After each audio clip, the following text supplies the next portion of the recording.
Okay, here we have our question on public health. Today we are looking at the outline question. So let's get started. First of all, we know, because it says outline, that we here are giving a narrative account. So that basically means that we are telling the story of what happened over time. Another thing to pay attention to here is the time limit that we are given. So here we have around the year 500 to present day. It's really, really important that when answering this question, you use the whole time period, okay? So we can't just talk about bits and bobs from the medieval and then jump all the way to the present day. We have to talk about everything. And in addition to that, we have to make sure that it is in chronological order. So in time order, we can't hop back and forth between different time periods. So this question asks us to talk about public health and welfare. You should know through your studies that public health is anything to do with government intervention,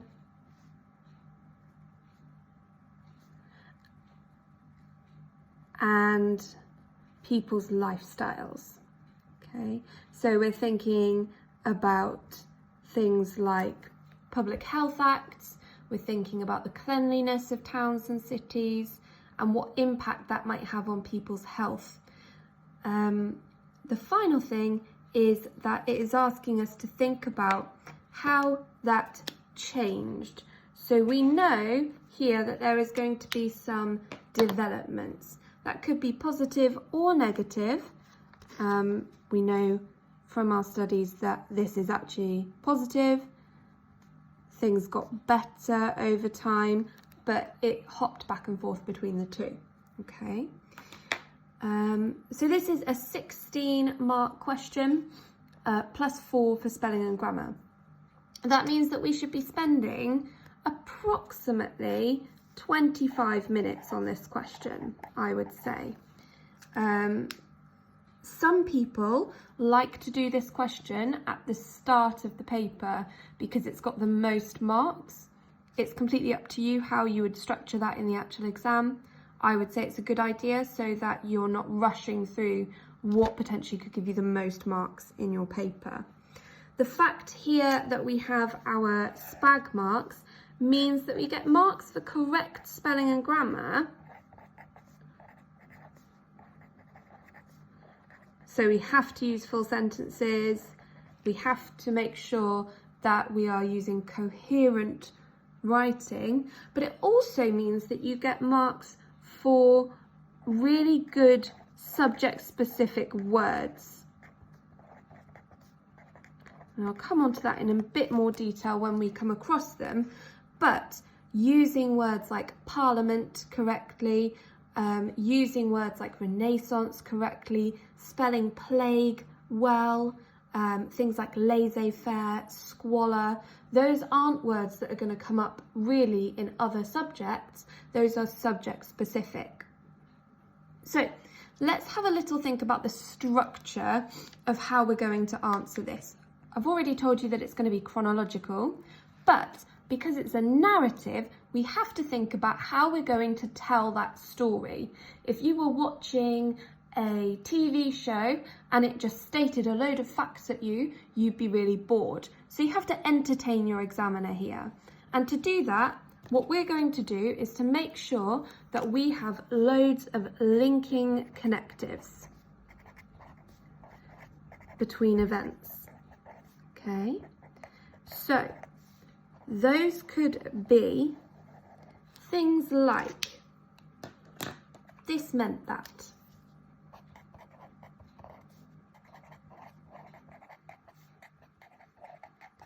It could be consequently.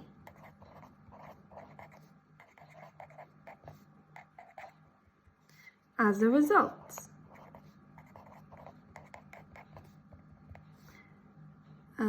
Therefore, this led to, and any other things that you can think of. But it could also be things like next, or it could be stating a year. So you could have in whatever year this happened, okay? So as long as it's telling the story, it's fine, but these ones that link things analytically are better because you then get marks for making those analytical connections. And all you need to do is to use words like this, and that's signposting to your examiner that you are doing that. So let's have a think about what things we could talk about. Now, you should have done in your previous work a timeline of public health from the medieval time period right through to present day. If you haven't, then you might need to have a look back at that. I've got my timeline here. So you can see I've done all the way through to the 20th century. So that's what I'm looking at. I've linked that on your Show My Homework as well, okay? So that's what I'm going to be using to outline what sorts of things I'm going to talk about. What's really important here is that you don't just talk about everything, because you've only got 25 minutes and you can't possibly include everything. So we need to think about the story. Remember, we need to come to an overall outcome. So what happens in public health between the medieval time period and the 20th century that makes it so different? Remember, our question says that it changed. In my opinion, what we're thinking about here is the intervention of the government. In the medieval time period, the government didn't get involved. People were really reluctant to contribute to public health, and therefore things were dirty, there was lots of squalor, it wasn't a very nice place to live. By the 20th century, and if you think about how we're living now, the government actually has a lot to do with public health and a lot of responsibility on how people live their lives and the regulations of things like buildings and sewerage and all of that kind of stuff. Okay, so that's the story we're going to be telling. How did it go from no government intervention to loads of government intervention? So we're going to start off with the medieval time period. Okay, so remember medieval, we're thinking up to around 1500. Okay, I would say key things that you want to talk about here are the state of the towns and cities. So thinking about words like filthy, unhealthy. You've got a lack of any building regulations.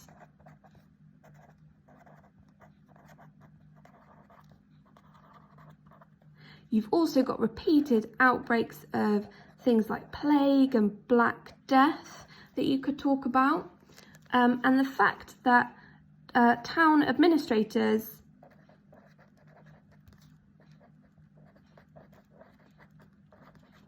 didn't want to get involved, so they didn't think it was their responsibility.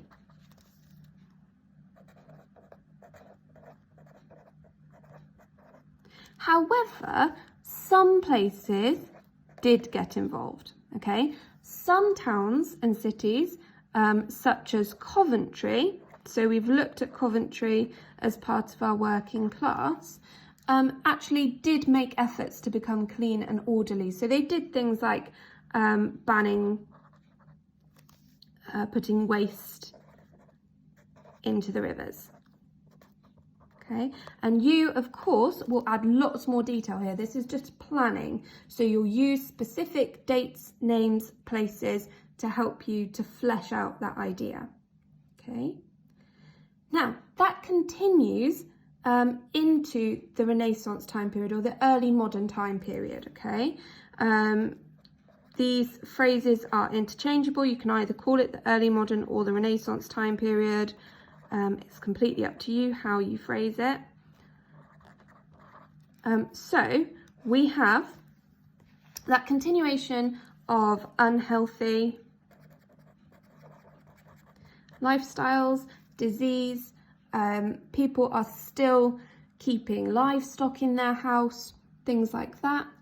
But we do see some legislation from the Tudor governments, from the Tudor governments, such as Henry VIII in 1532. So this is where I'm starting to give specific information. Henry VIII in 1532 passed a law to allow towns to use a tax or to set up a tax to build sewers. In reality, few actually used that tax, but the fact is that the government and the monarchy were starting to get involved.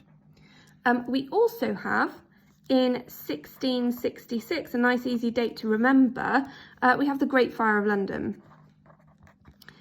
Obviously that's not great for people's health, lots of people die, but it does mean that the government has an opportunity to rebuild London. And what they do with that is that they pass Acts of Parliament to make the streets wider. And as we know, having wider streets, having less contact with people means that there is less opportunity for disease to spread.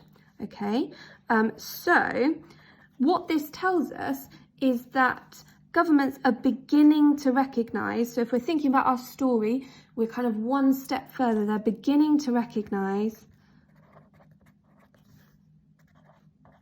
the need for legislation.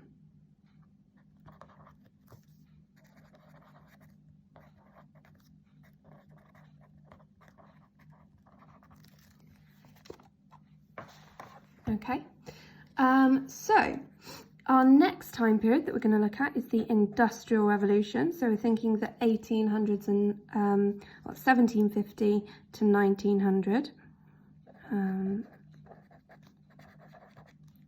So you know, because you've looked at this, we've got overcrowding in this time period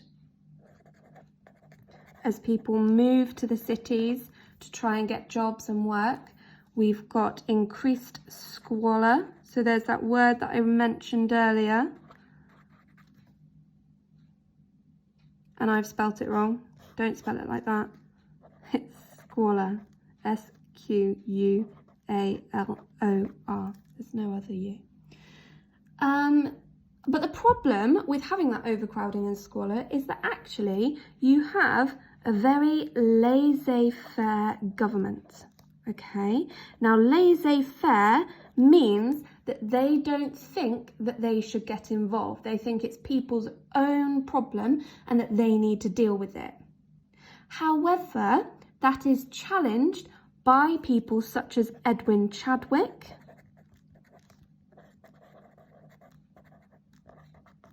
who noticed that there is a big connection between poverty and disease, and that therefore they believe that the government should be doing something to help. This leads to, along with the cholera outbreak in 1848, it helps lead to the first ever Public Health Act in 1848. It doesn't really do much at that time. It kind of says that councils can do things if they want to. So similar to the 1532 Act that Henry VIII passed, it says that they can put taxes in place or they can use funds if they want to improve things like sewers. It's not until 1875 Public Health Act that this is enforced. It says that councils must use that tax and they must begin to create sewers. Okay, so let's move on finally to the modern time period. Okay, so we're thinking 1900s onwards. What happens in 1899 is the Boer War. Now the Boer War says that loads of soldiers get conscripted to join the forces, but loads of them are actually deemed to be unfit to work because they're too sick to be able to be a soldier.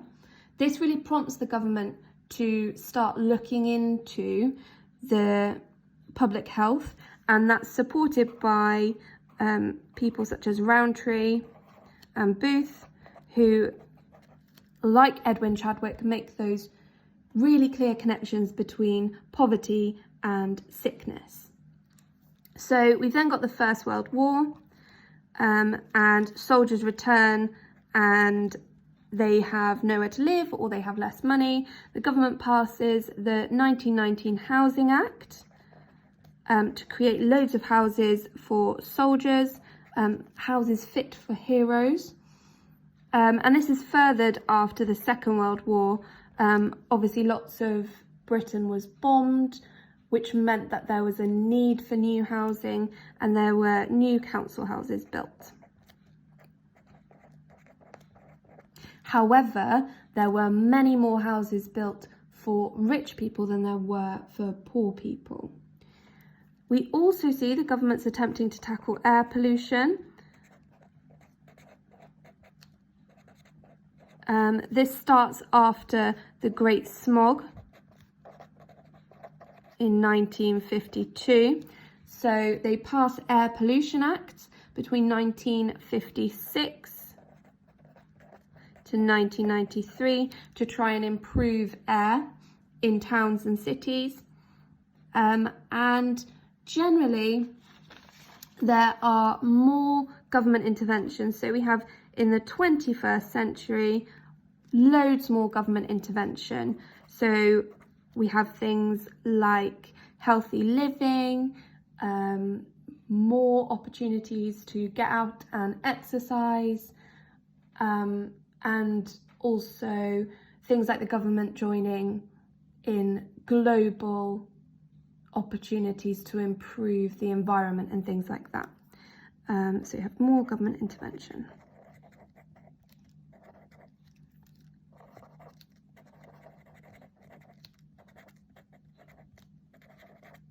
Okay, so that is kind of your outcome here. You started off with no government intervention, and then you end up with massive amounts of government intervention. So you're telling the story, that's your, and then the government intervened loads more, the end. Although, of course, in your exam, you won't use the words the end.